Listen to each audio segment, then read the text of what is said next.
times of their lives. That's because we're a family as well. When your family loses a loved one, we're here to help. We're Brown Funeral Home in Martinsburg, Inwood, and Charlestown, Ranson. We're here when you need us. We have the tools, we have the talent. It's Miller time. It's Miller time on Talk Radio WRNR. A look at local sports with the play-by-play voice of local sports, Matt Miller. Well, good evening, everyone, and welcome into Miller Time on this Thursday evening. Matt Miller and Matt Crawford with you as we spend some time talking high school football, especially tonight, but we'll do a little conversation on, let's see, some college football, and maybe we finally get to the Washington Wizards. We've been trying to talk about them all week long. No, it's a bashing. Is it a bash? How can you talk positive about a 1-6 team? You always look at the glass half full.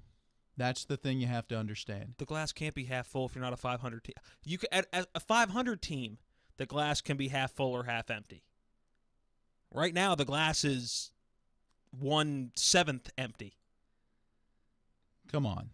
It's going to get better, though. The players aren't panicking. It can't get worse. Come on, the players are not panicking. They have the worst defense in the NBA, and they've won one game. Can it really get worse? Well, see, they improved their defense, and they might start winning some games. All I'm saying is I'm not overly excited about the start the Washington Wizards have had. I couldn't tell that at all. Neither is Tommy. Tommy, if you're listening right now, now's your chance. Give us a call at 304-263-6540. Tommy's been waiting to give us a call for like 3 days to tell us why Scott Brooks needs to be dismissed from his duties as the head coach for the Washington Wizards. And don't wait until the All-Star break in like February. When it's too late? Yeah, do it now. Do it now. But, okay, what's a new team? Or, excuse me. What's a new team? It's a team that's not your old team, Matt. Okay, that makes sense. No, what's a new coach going to change right now about this particular team? What coaches are out there and available who have any type of a track record that might give you hope that they're going to be the one to come in and turn this team around? Tyronn Lue's available. Yeah, he did a great job in Cleveland. Well, as long as LeBron was there. Well, I mean, to me, it's yes, this season has been bad. Look at the way they ended last season.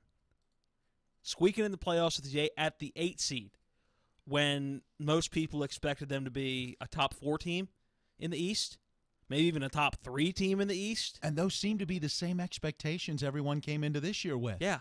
Right? Because Toronto's not going to be as good. Oh, wait a minute. They're still pretty good. Let's see. Cleveland's definitely not going to be as good. LeBron is gone. Well, all right, you're right. They're not as good.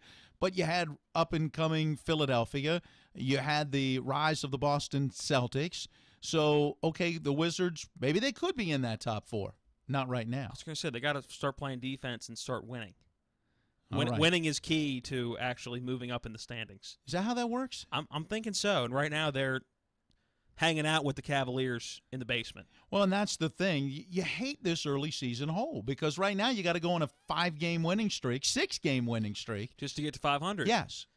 And the one thing I will say, because I think we do have a caller on the line, I think I may know who it is. I've got a feeling. But the one thing I don't think helped the Wizards, hey, play a couple games, then have a nice, fun West Coast trip. The West Coast trip is never fun, but the Wizards made it extremely awful with their performance. But they won the opener at Portland in overtime and then couldn't ride any quote-unquote momentum out of that. I mean, I know the very next game out was the Golden State Warriors. I was going to say, how much momentum can you ride when you're playing Golden State? None. But to answer that question, none. Yeah. When Golden State's only losing a handful of games every year. I get it. Let's go to the phone line. I believe we got Tommy joining us to talk about the Wizards. Hey, good afternoon, or I guess this is early evening, right? Yeah. All right, give us your take on these Washington Wizards. Brooks has to go. Has to go. I'm sorry. The players have no faith in him at all. So you think that's why they're not playing well? Part of it. Now, the other part is Dwight Howard is out, so that big man in the middle is gone. Dwight, now reports are Dwight should be playing tomorrow against OKC. Or at least he better be. He's had 10 days when we were out west. If he does not play, there's something wrong with the Wizards staff. Either that, or we healthy and to get him ready. Either that, or we should be a little more concerned about his injury. Maybe it's worse than they're trying to let on.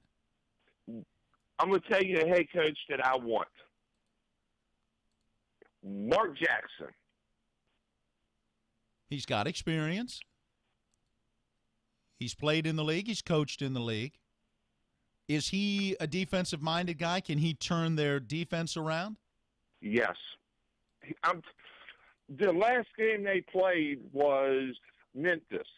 I'm guaranteeing the 9 turnovers just by John Wall had wouldn't happen. Bradley Beal had 4 or 5. Wouldn't happen. In other words, he's going to yank some guys out of the game and hold them more accountable. There's going to be a lot change. There's another guy that I like, and he works with Mark Jackson. Give me Jeff Van Gundy. Again, a guy with experience, a pedigree, has done well as a coach. Here, let me go back to the Dwight Howard thing. I get he's going to help. What are the Wizards at with Dwight Howard right now? I mean, the defense hasn't been 8 or 10 rebounds off. They've been 20, 25 rebounds off, and just the overall level of play on that end of the court has just been pitiful. I'm not sure how Dwight Howard completely helps it. I think he definitely cuts the rebound margin in half, if not more. I think that he adds that inside presence. I'm not sure, based on the Dwight Howard we've seen the last couple years and the fact that he's coming off an injury, he's going to take a little while to get into the game. I'm not sure how drastic of an impact he's going to make. And Otto Porter better start producing. A max player, and he's averaging what? 8 points a game? 9 points a game? He needs to go, too. He's a guy you just recently signed to a $100 million contract. I think getting rid of him is going to be a real challenge, because who's going to take that contract and pay him that kind of money? If it will work, and there was talk to this before the offseason when Minnesota had all this problems with Jimmy Butler. You trade him to Minnesota, give them a first-round draft pick for next year, and give them a second or a third in the 2020, and get Jimmy Butler. That's only if you can re-sign Jimmy Butler. If he was willing to sign long-term. I just don't think I don't think the Wizards need another head case. I think they're having enough give me the ball more issues with John Wall, with Bradley Beal. When Dwight Howard comes back, I think he's going to want the ball an awful lot. So adding Jimmy Butler, it may help in some ways on the score sheet in replacing a guy like Otto Porter in certain ways, but I'm just not sure that overall team mentality and team productiveness, that's the right move for the Wizards. And does Jimmy Butler would get this team to play defense? Well, and that's my question. Does it help them defensively? Because, look, they've shown outside of the game against Memphis when they scored only 95 points, they've been over 100 every other game. They've shown they can put the ball in the basket. The problem is when they don't put it in the basket, they don't rebound well. And then on the other end of the floor, they don't stop the other team very well. So, is Butler one of those guys that can turn them around defensively? That's got to be whoever comes in, whether they make trades, whether they bring in new players, whether they keep or get rid of Scott Brooks and make changes that way, whatever happens, they've got to find a way to do a better job on the defensive end. And to me, a lot of that is just want to. Hello, you either go down and play defense or you don't because you frankly don't want to. And that's a lot of the NBA right now. I was going to say, that's the NBA. That's not just the Wizards. But some teams want to or giving half effort is better than the Wizards not wanting to or giving half effort. Hey, Tommy, thank you so much for chiming in. I know you've been waiting to talk with us about it. We'll wait and see what happens. Follow Wizards basketball here on Talk Radio WRNR. Tommy, enjoy the evening. You too. Go Raiders. All right, yeah, that's it. The Raiders are in action tonight. It is Thursday night football at San Francisco against the 49ers. We'll be joining that game in progress tonight at 9 o'clock because we're talking more basketball from 7 to 9. It's the season debut of the Bob Huggins call-in show. I know you can't wait. That's going to be fun. That comes your way after tonight's Miller Time. I'm John Doyle. I'm running for the House of Delegates because I think education is the key to economic development. West Virginia has the lowest percentage of college graduates of any state in the union. That's why we're 49th in the nation in per capita income. Let's make the first 2 years of public college, university, and vocational school tuition free. Then we'll begin to solve that problem, and we'll begin to get really good jobs here in West Virginia. I'm John Doyle. I approve this message. Paid for by John Doyle for Delegate Rod Snyder, Treasurer. Hey, Amy, did you know the Honda Dream Deal sales event is literally happening right now? There's literally great deals on certified pre-owned Hondas. Literally? I don't trust that word anymore ever since my coworker Jerry told me he could literally eat 1,000 burritos. That's literally impossible, but there is literally a Honda Dream Deal sales event. And Honda is KBB.com's 2018 best value brand. Seriously. Now's the time to get a great deal on a certified pre-owned Honda at your local Honda dealer. Miller Honda, south of Winchester, home of the lifetime powertrain warranty. www.mymillerhonda.com. Based on 2018 brand image awards from Kelly Blue Book. Visit kbb.com for information. In West Virginia, we deserve more from our elected officials. That's why I'm supporting Sam Brown for House of Delegates. Sam Brown was born and raised in the Eastern Panhandle. Brown will listen to us because he's one of us. He will protect our tax dollars. And he'll fight the culture of corruption in Charleston. Sam Brown will protect the 800,000 West Virginians with pre-existing conditions. And he'll fight to help our families and neighbors affected by the opioid epidemic. Sam Brown will work to make healthcare accessible and affordable. And he'll strengthen our local hospitals and clinics. West Virginia needs good schools. Sam Brown will support our teachers, service personnel, and students. I'm voting for Sam Brown for House of Delegates on Tuesday, November 6th. Join thousands of your friends and neighbors. And vote for Sam Brown for House of Delegates. Paid for by Mountain State Values. Not authorized by any candidate or candidates committee. I'm Kyle Montgomery with NFL Network Now on the Westwood One Radio Network. A whole lot of wheeling and dealing Tuesday as the NFL trade deadline saw several big-name players switching teams. Five-time Broncos Pro Bowl receiver Demaryius Thomas was traded to Houston for 4th and 7th round picks. His first game as a Texan will be Sunday back in Denver against his old team. Other big trades, Lions receiver Golden Tate was shipped out to Philly for a 3rd round pick. The Jags sent former 1st round pick Dante Fowler Jr. to the Rams also for a 3rd round. And the Packers made 2 moves, sending Pro Bowl safety HaHa Clinton-Dix to the Skins and running back Ty Montgomery to the Ravens. In non-trade news, the Bears announced that Pro Bowl guard Kyle Long will miss 6 to 8 weeks with a foot injury, while the Bills signed free agent wideout Terrell Pryor. And Niners QB C.J. Beathard missed Tuesday's practice with an injured wrist. Nick Mullins will start Thursday night against the Raiders if Beathard can't go. This has been NFL Network Now on the Westwood One Radio Network. Napa know-how. This month, a 2-pack of Napa Night Vision headlamps is up to $10 off. Because with fall comes longer nights and poor overall visibility. Luckily, our headlamps have superior illumination, which helps reduce the chance of an accident. See better, drive safer, with up to $10 off a 2-pack of Napa Night Vision headlamps. Quality parts, helpful people. That's Napa know-how. Napa know-how. At participating Napa Auto Parts stores. Offer ends 10/31/18. The national debt is now over $20 trillion. What happens next? Rising inflation drops in the dollar's value. Some experts say another crash is coming. You can fight this, not with stocks or bonds, but with gold and silver coins in an IRA from Augusta Precious Metals. Call 855-858-5807 and learn how an IRA backed by physical gold and silver can hedge against inflation. Call Augusta Precious Metals right now at 855-858-5807 and get a free gold IRA guide. Call 855-858-5807. Coming up, more Miller Time. Before running for Attorney General, Patrick Morrissey got rich as a Washington lobbyist for pharmaceutical distributors, including Cardinal Health. Morrissey admits it. We did do some lobbying work. So while Morrissey was lobbying for Cardinal, the company shipped over 6.5 million opioid pills to a single pharmacy in Mount Gay Shamrock, West Virginia. Then, when Morrissey ran for Attorney General, Cardinal contributed to his campaign. Here's 60 Minutes. Records show he also took more than $8,000 in political contributions from Cardinal Health. Now, Morrissey is being sued because he refuses to turn over documents about his connections to the opioid industry.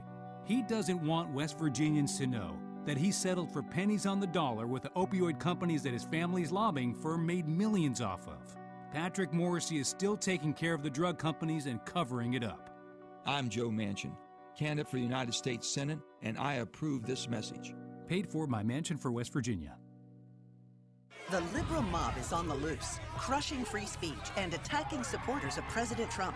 Who's leading the anti-Trump resistance in West Virginia? Tally Sargent. Sargent ran Hillary Clinton's campaign in West Virginia. A pro-abortion extremist, Tally Sargent will block President Trump's agenda and work with Nancy Pelosi and liberals who want to impeach President Trump. Sargent even attacked West Virginians for supporting President Trump. Tally Sargent, part of the anti-Trump resistance. Too liberal for West Virginia. Alex Mooney is proud of West Virginia and supports President Trump. Alex Mooney chose to raise his family in West Virginia because he shares our values. In Congress, conservative Alex Mooney works with President Trump and supports his agenda. Better jobs with higher wages, defending our Second Amendment rights, supporting the sanctity of life, protecting West Virginians with pre-existing medical conditions. Endorsed by President Donald Trump and West Virginians for life. Alex Mooney for Congress. I'm Alex Mooney, and I approve this message. Paid for by Mooney for Congress.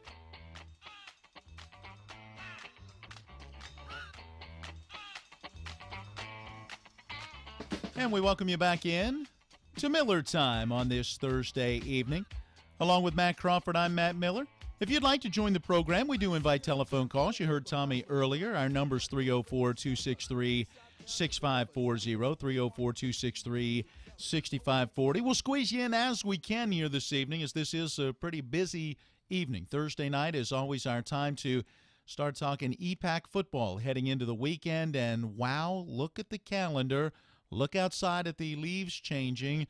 Hear the breeze blowing as the cooler air comes in. It's the last week of the regular season in high school football. And tonight's the last night for a couple of teams. Actually, the majority of the teams actually playing tonight in the Eastern Panhandle. Martinsburg, anybody who pays attention to football in the area knows that they finished their perfect regular season last week with a win over Musselman. They're off this week. Musselman moved their game to tonight. They will take on Preston. That was in regards to the weather that's expected tomorrow evening, especially some heavy rains tomorrow. So Musselman and Preston, 7 o'clock kickoff tonight in Inwood. And the Jefferson County Bowl, some may have given it another name this year, but the Jefferson County Bowl between Jefferson and Washington, that will also be tonight, that game in Shenandoah Junction this year. Wow. Hey, I didn't say anything. What other name could you have given to that game? I'll let people use their imaginations. Man. But the game you will hear right here tomorrow night, which is Hedgesville and Spring Mills, and boy, does that game have some playoff implications in it. Spring Mills right now at number 18, looking to get up to that number 16 spot with a win. Hedgesville looking to host a home playoff game. But tonight, two games that were originally scheduled for tomorrow night, but happening tonight, and I believe we're going to start with that Musselman game. Yeah, well, let's do it. Let me go ahead and pull up head coach Brian Thomas, as they right now are the highest-ranked team that will be in action here this evening and really this weekend with Martinsburg on the bye. And tonight, a good game for them to be able to bounce back. Let's face it, they're heavily favored against a 1-8 Preston team. Musselman coming off that 70-0 loss against Martinsburg. That's where our conversation began with Coach Thomas, how they're kind of looking at positives and ready to bounce back. I mean, the biggest positive I take out of it is the attitudes of our young men. We have a great group of kids. We've won 8 football games, and it's not by accident. You know, it could tear a lot of people apart, a lot of teams apart, but, you know, our guys battled. They hung together. You know, they fought. And, you know, you learn lessons, you know, from wins and from losses. I mean, I think every game, you know, really every day in football, you get a chance to learn a lesson. So, you know, we learn our lessons, you know, hopefully fix mistakes and move on. With your team having to face adversity in that Martinsburg game, adversity they probably haven't faced so far, at least to that degree all year, how eager do you think they are to get back on the field? I know they're very eager. You know, yesterday, I kind of expected to come in, and we watched some film yesterday, and then we practiced for about an hour yesterday. And I kind of thought maybe the practice, from a coaching standpoint, I thought maybe it'd be a little bit sluggish just for the fact that we played on Saturday and, you haven't got that normal 2 days rest. And then, coming in and kind of having to deal with the realization, hey, we lost. Now we get to watch our mistakes and watch how bad we looked. I thought practice would be sluggish yesterday, but it wasn't. It was very intense. And we preach that to the kids. We preach, hey, we got to get better. We got to push each other a little bit more. And our practice yesterday, we did that. So I know they're eager, based off of yesterday's practice, and I expect today and throughout the rest of the week to be even better. How good is it to get back out there in a game situation on Friday night, kind of put the taste of this one out of the way and get something positive going into the postseason? This week's exciting, being our senior night, and we have a great group of seniors that, really grown up through the program, and each of these kids kind of have a different story. We've had some kids that have been 3-year starters. We've had some kids that haven't played up until this year, then now they started every game as a senior. So there's really some unique and some different stories here. So I'm really excited about that. About the fact that we get to celebrate our seniors. We get a chance to go out and get 9 wins, and as a program, we've talked, and I've talked with you guys about this before as well. We've talked about raising the bar and kind of setting a new standard. And for the past 2 years, we've got 8 regular season wins, and this is a chance to, do exactly that, to kind of raise the bar and get us up to a 9th win. And, which is showing, improvement in the program. So, there's a lot to play for. We haven't gone 9-1 since 1999. That was Todd Mosby's senior year. So it's been quite a while. So we have a lot to play for. It'll be exciting to get back out and hopefully have a victory. A struggling Preston team coming in. What do you see in the Knights this season? I'm going to be dead honest with you guys. I've watched them a little bit, but, after our result on Saturday, I've been really more focused with our team this week than I have anything else. We have to fix our mistakes. Having said that, they're going to come in and give us everything that they have. It's their last game. They have seniors who this is, probably the last time they'll ever play football. I'm sure they have some kids that, just like us, all these teams, we have seniors that aren't going to play college ball. So when you get that last game to come around, they're going to want to remember it and go out with a bang. For them, this is their playoff game. They're not going to make the playoffs. So, they're going to come in and give us everything they have and try to pull off a big upset. So we have to come out and play smart and get back to doing good things to make sure that doesn't happen. Well, Coach, we wish you all the best on Friday night. We'll talk again next week, headed into the playoffs. Thanks, guys. Appreciate it. And there you hear from Brian Thomas, head coach of the Musselman-Applemen, looking to put the finishing touches on a 9-1 regular season, which we believe would keep them in that number 4 spot. Well, looking around them, they won't move down. That's right. Looking at the top 4, they're at the number 4 spot with a 13 rating. Number 5 team is Parkersburg South. They're only at 11-7-8. So I doubt that anything would happen with them moving down out of that top 4. But looking up, again, they're at 13. At 13.78 is Capital. They're at home against George Washington, who's in that 17th spot. So that's a game with playoff implications for George Washington. But again, you'd expect Capital to get that win. Mm-hmm. Spring Valley, they're at 15, so I don't see that, even with a win, no. I don't see Musselman moving up there. So really, I see Musselman's going to finish either 3 or 4. And if you're not 1 or 2, 3 and 4 is the next 2 pairs. It doesn't really matter if you're 3 or 4 unless you're looking at what side of the bracket you're going to be on. Well, and that's the thing I was going to say. What makes that interesting is if they end up in that number 4 spot, it is likely that Martinsburg is going to end up in that number 1 spot. And if you follow out the brackets and everybody who is higher ranked wins, ultimately your semifinal round is what? 1 versus 4, 2 versus 3. That would mean Musselman and Martinsburg could meet in the semifinals if the rankings stay similar to where they are right now. How intriguing of a matchup is that? I mean, it's cool to have 2 Eastern Panhandle teams playing for a state semifinal. Played last week, and Martinsburg won 70-0. Again, we've talked about it. Maybe that's a little bit of that divide right now between those top couple of teams in the state, Martinsburg, Spring Valley. Does Capital and Huntington belong up there? Well, we'll find out. We'll continue to talk high school football in just a moment. News, weather, and an NBC Sports Radio update now at the bottom of the hour. CBS News update. President Trump is doubling down on his tough approach to immigration ahead of the crucial midterm election next week. He's sending thousands of troops to the border and giving them new rules of engagement. When they throw rocks like they did at the Mexico military and police, I say, consider it a rifle. In a speech on immigration from the White House, Mr. Trump said people coming to the U.S. will only be able to ask for asylum if they come to an official entry point. Under this plan, the illegal aliens will no longer get a free pass into our country by lodging meritless claims in seeking asylum. Instead, migrants seeking asylum will have to present themselves lawfully at a port of entry. U.S. immigration laws say any immigrant in the country may apply for asylum. The president said he'll issue an executive order sometime next week. CBS News Update, I'm Pam Coulter. Now, with your local forecast, weatherman Bob Kukin.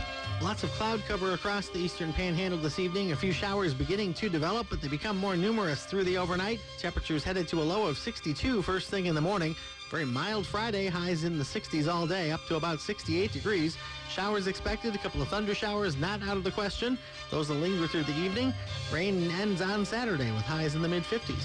I'm Bob Kukin, Talk Radio, WRNR. Why Apple Valley Chevrolet Toyota in Martinsburg? Because we're a name you can trust. And you can trust that you'll always find a large selection of over 400 new Chevrolets and a wide selection of new Toyotas at unbeatable prices. How unbeatable? Well, we will not be beat on any deal on any new Chevrolet or Toyota. That's right. You will not find a lower price, guaranteed. From Chevy Cruzes, Malibus, Impalas, Equinox, Suburbans, Silverados, to Toyota Yaris, Corollas, Camrys, Avalons, and more. No one beats an Apple Valley Chevrolet Toyota deal. And remember to check your mailbox for this month's specials and great savings. Simply put, if you're in the market or will soon be in the market for a new or newer vehicle, check out all that Apple Valley Chevrolet Toyota has to offer. We're Apple Valley Chevrolet Toyota in Martinsburg, or online at applevalleychevy.com. That's applevalleychevy.com. Apple Valley Chevrolet Toyota, a name you can trust. Who deserves your vote in District 64? The Eastern Panhandle Business Association endorses Eric Householder as your clear choice. The EPBA scores legislators on votes on key pieces of legislation this year. Householder's 100% score placed him in EPBA's Champion of Prosperity category. He has a proven record of supporting legislation to streamline government and enact education and legal system reforms. Eric Householder favors promoting private enterprise to foster growth and improve West Virginia. Vote for Eric Householder. Paid for by EPBA PAC. Your NBC Sports Radio update starts now. Some differing reports on the Raiders and the Niners tonight. They'll play in Thursday Night Football as to whether C.J. Beathard will be available. As we are being told, he is truly 50-50, which means Nick Mullins could end up starting coming off the practice squad. Dolphins wide receiver Kenny Stills still not at practice due to his groin injury. Julian Edelman was able to practice for the Patriots today. Sean McVay says for the Rams, Cooper Kupp should be available on Sunday, should be ready to roll. 7:30 Eastern, it's Temple at number 12, UCF. UCF is 7-0 on the season. Some good news for Oregon as junior quarterback Justin Herbert clears the concussion protocol, so he's trending towards being able to play on Saturday against UCLA. 6 NBA games, 13 NHL, 1 done. Jets beat the Panthers 4-2 this afternoon. I'm Keith Irizarry, and this is NBC Sports Radio. Hi, this is Tom Bibby, and I'm the Republican candidate for the West Virginia House of Delegates for District 62. I'm running because I want to cut taxes, limit government spending, and reduce overregulation to promote economic growth and prosperity for West Virginia. You know what you're getting with Tom Bibby. Someone who will listen and work hard to represent you and fight for increased accountability and transparency in government. Not a career politician, Tom is a retired military officer and pilot with over 45 years in the public and private sectors. You can find out more about Tom's campaign at tombibbywv.com. If you elect me as your delegate delegate for District 62. My focus will be on creating jobs and the benefits that come from a vibrant economy, and I'll work hard to improve the quality of life for you and all West Virginians. You can count on Tom Bibby to represent conservative values. He's pro-life, pro-family, pro-Second Amendment, pro-business, pro-taxpayer, and above all, he's pro-West Virginia. To find out more about my campaign, please visit my website at tombibbywv.com. That's tombibbywv.com. Thank you for listening. I would appreciate your vote this November. This ad is paid for by the candidate, Tom Bibby, with the help of many supporters. I am Deborah Hammond. For 18 years, I had the privilege of serving as county administrator, 6 of these with Bill Stubblefield. Consistently, Bill displayed the qualities of leadership that the county needed then and now. He listens to all sides of a discussion before he makes a decision. Many of the positive measures taken by the county council are built on his insight. I encourage you to vote for Bill Stubblefield for Berkeley County Council. Paid for by candidate.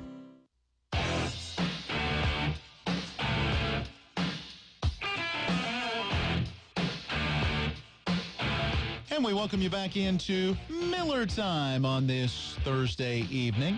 It's our evening to set up the weekend in EPAC football. It's not a weekend right now, though. Well, we got 2 games going on tonight. The start to the weekend, right? Thursday's not the start to the weekend. The unless NFL... unless you judge what? The NFL and college weekend officially kick off on Thursday night because they play Thursday night football. So this is the official... Okay, what's the Tuesday night games? Is that kicking off the weekend, or is that dragging out the weekend before? I think that's dragging out the weekend. So Wednesday is the only buffer day we have? Yeah, it's hump day, right? So you got to look at it that way. Now we're rolling into the week. It's after hump day. So this is the official beginning of the weekend. Is there a Mountain East game on tonight? I didn't. We looked at the schedule a couple weeks ago, and there wasn't one for a few weeks. Right. I'm not sure they've gotten back into them yet. We'll have to look over the next break. I don't think there is, but we'll find out. All right, before we get back into Eastern Panhandle Athletic Conference football and a matchup tonight, let's first jump into not yesterday, not today, but tomorrow's date in sports history. All right, tomorrow is November the 2nd. Let's go back to 1934. MLB All-Star team led by Connie Mack and including Babe Ruth, Jimmy Fox, and Lou Gehrig play an 18-game tour against Japanese Big Six University League. We had the part of that, I believe, was that last week, earlier this week when that was getting underway. So they had a game as a part of that on tomorrow's date. 1938, Boston Red Sox first baseman Jimmy Fox voted most valuable player of the American League for a 3rd time. Famous name in baseball. All right, let's go to 1958 and the then Los Angeles Rams beating the Chicago Bears 41-35 before an attendance at the L.A. Coliseum of 90,833 people, which was a single-game NFL attendance record. It's pretty impressive. 1958. I was going to say, 58, that's a good turnout now. Yeah. Yeah, how many NFL stadiums even seat that now? I know FedEx doesn't anymore. Right, it used to. Seats out. I know Jerry World does. I don't know about any of the newer stadiums because at one point FedEx at 92,000, 91,000 was the highest capacity stadium in the NFL. So I'm not even sure how many stadiums in the NFL could hold that many. Does that give you pause for just a moment when you think there are a whole handful? Tennessee, Michigan, Ohio State, others that in college football, yes. And yet stadiums. The pro version of the game doesn't have stadiums to seat 90. That's interesting. Hey, let's go to tomorrow's date, 1971. Baseball. Baltimore Orioles pitcher Pat Dobson no-hits the Yomiuri Giants 2-0, throwing the first no-hitter in the history of exhibition play between American and Japanese teams. That's kind of a fun stat to hold. I agree. That's interesting. The first guy to throw a no-hitter against another country. And let's continue to roll on to 1977. Philadelphia Phillies pitcher Steve Carlton wins his 2nd Cy Young Award. And one more. Let's go to, let's see, 1988. This is an interesting one. when a Mexican radio station erroneously reported that Mike Tyson had died in a car crash. Turns out he was alive and he was just biting people's ears off. Doing well. Is that before or after that year? I think it was probably about that same time. Sure, said same era. That is just a couple of events that you could talk about tomorrow around the water cooler tomorrow's date in sports history. All right, before we get back into EPAC play, Matt, you're talking about the fact that there are 2 games going on tonight. We previewed Preston at Musselman tonight, where the Applemen look to get their 9th win against just 1 loss on the season. That game kicks off at 7 o'clock. Also tonight, it's Washington at Jefferson. Meanwhile, Spring Mills at Hedgesville, they stayed put. They're playing in the rain tomorrow. As it should be. Well, there you go. That led to us having a discussion. I wouldn't call it an argument, but a discussion yesterday. An opinionated discussion. That's kind of like a debate, right? I think, yeah, we each had one side of the argument. All right. So we debated yesterday about whether games should be moved or not, and at the end of the debate decided, let's put it up to our audience and see what they think. So we posted a poll question on our Facebook page. With all the rain and storms that we have had this season, many Friday night high school football games have been moved to Thursday or Saturday. I'm reading the Facebook post. Matt Miller and Matt Crawford disagreed on whether that should be done or not. What do you think?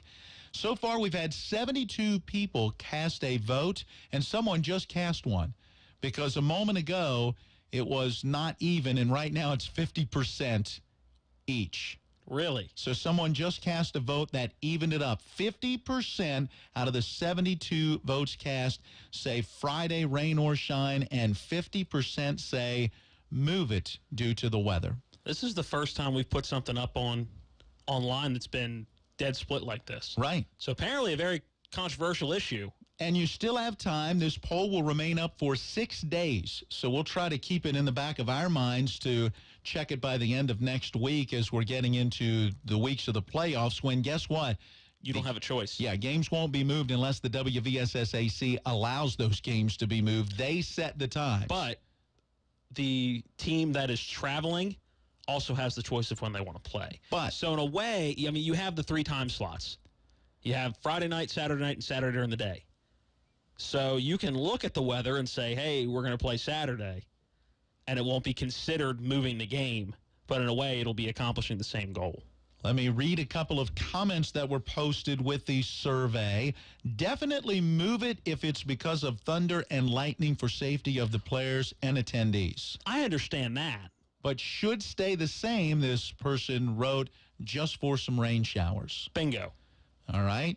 Number 2, games this weekend have playoff implications. Weather should not be a factor in the outcome. Above all, player safety is the number 1 priority. Yeah, but a better team's going to fight through the adversity of the weather and figure out a way to win. That's all part of sports. You don't get to play a sport in ideal conditions every time you play. That's all part of the game. You're playing baseball, and you've either had rain showers or a severe drought recently, the ball's going to take different high. It's not an ideal. Not every baseball field you play on at each level is going to be professionally groomed and sprayed down before the game. That's what makes sports, and that's what makes high school sports so fun, is seeing what those kids do in adversity like that. And it makes it more fun, I think. All right. You must have been reading ahead because our next response says, welcome to Millennial America. Are we just going to build domes for high school teams to play in? What about how cold it is in Wheeling for the Super 6? Should it be moved somewhere with a warmer temp? I could care less how great your team is on a perfect field with perfect weather. Show me what you got when you have to deal with the variables. Adding, they didn't postpone the Ice Bowl, which my great-uncle Bob Lilly played in. Interesting point, but our own Rob Mario chimed back with this very interesting point. One note on the Ice Bowl is, while it is remembered as one of the all-time greatest games, it was because of the weather that made it great. Yeah, the game itself really wasn't that good because people weren't playing to their highest potential because it was so darn cold. Rob also adds, those were professionals, not 15, 16, and 17-year-olds. Also noting that several who played in the game ended up suffering frostbite. Well, I don't think the Ice Bowl is an accurate description of this question. I mean, that's a historically cold game. Yes. It's called the Ice Bowl for a reason. And we're probably not getting that and it's cold. Famous because of the extreme cold in that game. So that's not your average game that you're going to either play or postpone. And I'm willing to bet that the temperature in Green Bay, the 3 or 4 days before, the 3 or 4 days after, didn't change a whole lot. Just taking a shot in the dark there. I don't think it gets balmy and 75 in the middle of December in Green Bay, Wisconsin. I think it was totally different the next day. I really do. Well, you know what made that game? So what made the field so bad in that game? They had a heated field underneath, and when they put the tarps and stuff over it, when they heated it all the ice and everything melted and then hardened again. Right. So that's what made it. That's what made at least the playing surface so hard. Yeah, no, players were not wearing. Yeah, they were taking cleats off and going to sneakers. Just to be able to try to get some kind of traction on that field. So go to our Facebook page, read those comments, add your comments, and cast your vote as well in the survey as to whether you believe it should be Friday night rain or shine, or whether you're okay with local high school teams or really any high school team saying, weather looks bad, let's move the game. All right, we got a commercial break we got to get in. And then on the other side of the break, we'll get to the other game going on tonight as we'll hear from both the Washington and Jefferson head coaches as the battle for Jefferson County is moved from Friday to tonight. We'll talk about it next on Miller Time.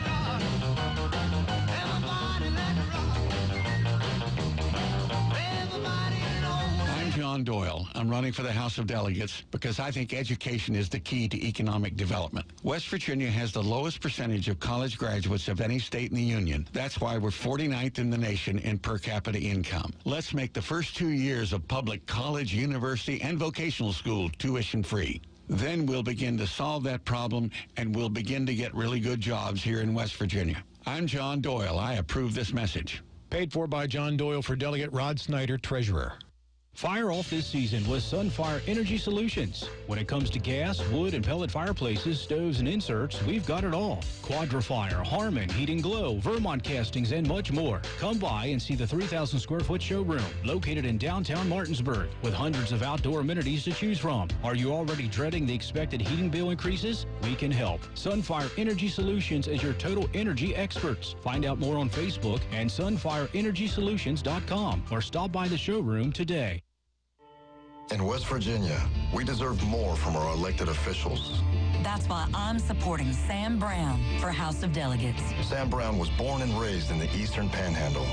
Brown will listen to us because he's one of us. He will protect our tax dollars.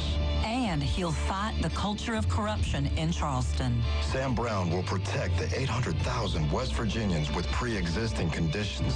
And he'll fight to help our families and neighbors affected by the opioid epidemic. Sam Brown will work to make healthcare accessible and affordable. And he'll strengthen our local hospitals and clinics. West Virginia needs good schools. Sam Brown will support our teachers, service personnel, and students. I'm voting for Sam Brown for House of Delegates on Tuesday, November 6th. Join thousands of your friends and neighbors. And vote for Sam Brown for House of Delegates. Paid for by Mountain State Values. Not authorized by any candidate or candidates committee. Who deserves your vote in District 65? Gateway Republican women support Jill Upson for delegate in the 65th Delegate District. Jill Upson has a proven record of supporting legislation to sensibly streamline state government and enacting education and legal system reforms. Jill Upson is right for Jefferson County, right for West Virginia. Jill Upson deserves your vote and support. Vote Jill Upson in District 65 on November 6th. Paid for by Gateway Republican women. This is Dave Walker, head football coach at Martinsburg High School, asking you to support Brett Rogers for House of Delegate in the 63rd District. As a football player, Brett was a hardworking, dedicated young man with great leadership skills. He was a loyal teammate who always gave 100% on the field and went the extra mile to help his team. As your delegate, Brett Rogers will take these same skills to Charleston to represent all of us. I ask that you mark your voting ballot on November 6th to elect Brett Rogers for House of Delegates in the 63rd District. Paid for by candidate.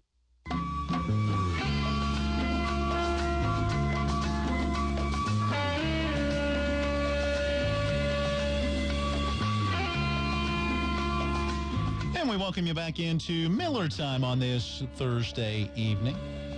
All right, we're with you till the top of the hour. Then we'll take a brief break for a little news and weather. We'll come right back with another hour of Miller Time. It goes till 7 tonight when we then get a chance to start talking round ball. Get to hear from Huggy Bear.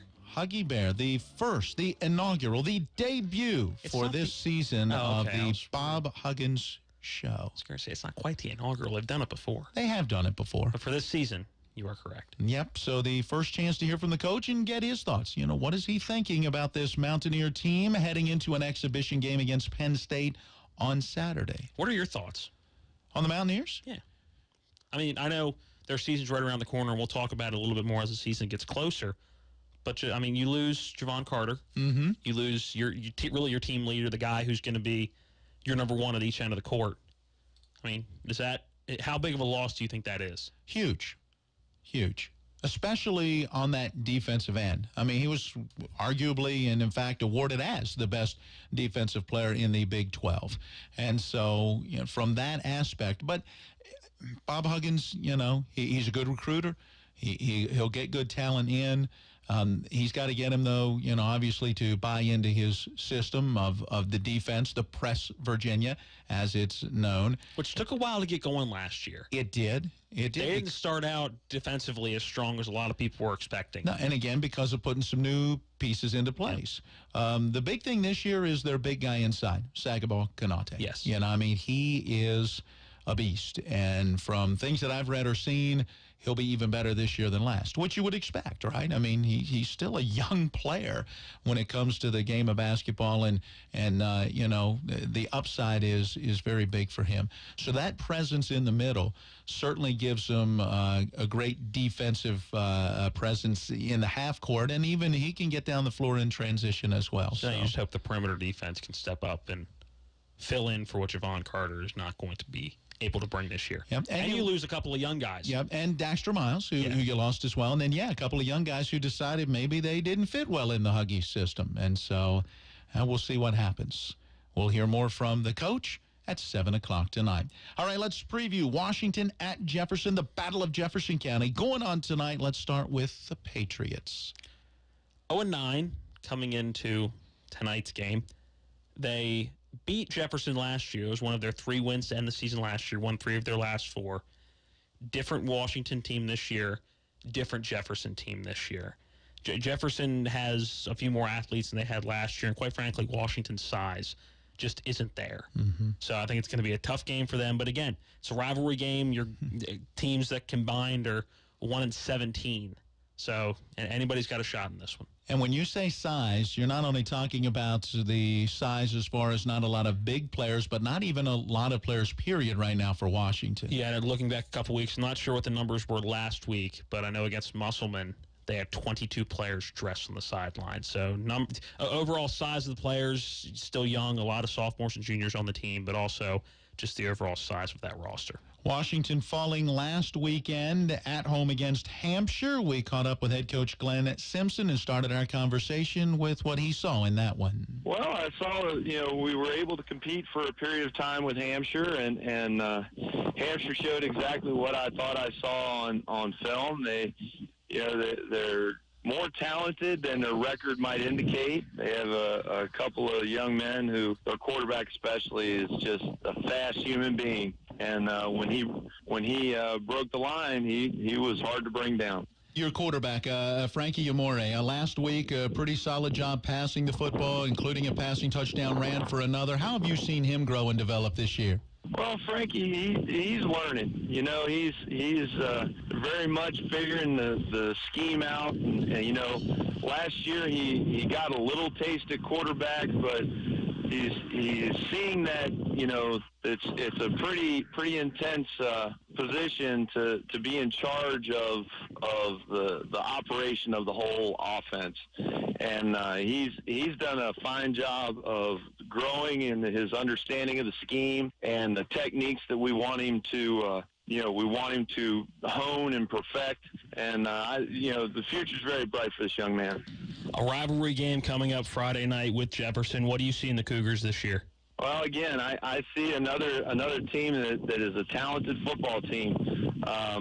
They've got a couple of running backs and a quarterback. Well, they're not that far away. I look at their record again. I know it's like replaying our discussion about Hampshire, but I'm seeing football players out there that know what the heck they're doing when they got a football in their hands. They're gonna present some serious challenges for us. There's no doubt about it. Coach, we wish you the best in that one. We'll talk again next week. All righty, thank you very much. Washington head coach Glenn Simpson. The Patriots going into a matchup at Jefferson tonight where the Cougars look for their second win of the year. They are 1-8, coming off a tough loss against South Hagerstown last week, 40-13. We caught up with head coach Craig Hunter and started with that one and looking ahead to tonight's game. We played hard. I feel we were able to move the ball up and down the field at will. It just so happens they were inside the goal line. Once again, playing in not so good conditions, we had like 4 or 5 fumbles. Just don't want to keep playing in those conditions in situations where we think we might have opportunities to play well and possibly come away with a victory. Even though both teams are playing in those situations, sometimes the ball bounces a certain way for some teams, doesn't bounce a certain way for other teams. It's a matter of just keep plugging away. We got 1 game left, try to get a victory. The kids showed heart, determination, no quit. They fought hard. When you look at this matchup against Washington, what do you see in this young Patriot team? They got a lot of grit, a lot of determination. They fight hard, play hard. We just got to come with the same intensity.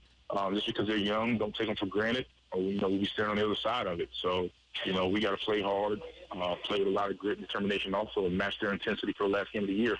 They'll be looking for their first win. It's going to be us playing hard and doing what we need to do, executing. How much extra does this matchup bring considering it's a rivalry game? I believe now it's becoming a rivalry to the kids, but, for me being old school, when there was only one high school in the county, it's still hard for me to look at it, it's hard for me to look at them as my true rivalry. My true rivalry with Berkeley County schools. So it's getting there, but it's still not quite all the way there for me as much as it is for the kids. So the kids want it real bad. I want it real bad, but, I look at the Berkeley County schools as more of my rivalry because the era I grew up in. Well, Coach, we wish you all the best in this one. We'll talk again next week. All right, thank you. There you hear from Craig Hunter, head coach for the Jefferson Cougars. Tonight they host the Washington Patriots, and we'll see how that one plays out. Tune in tomorrow. Rob Mario will have results in the morning. How do you see that one playing out? Again, this is one of those games that isn't necessarily going to be a good game, but it's an intriguing game. Yeah, I think with what I've seen from both teams throughout the course of the season, that Jefferson is in a position to get their second win of the year. What gets me is just how tough football has become in Jefferson County. If you look back at what Washington has been through, remember last year when they won 3 of their last 4, they snapped a 25-game slide? Yep. So you put it together, and they've gone 35 losses and just 3 wins in their last 38 games. And then you look at Jefferson, and since being in the playoffs for 3 straight years, they had that 0-10 season a year ago, 1-8 right now.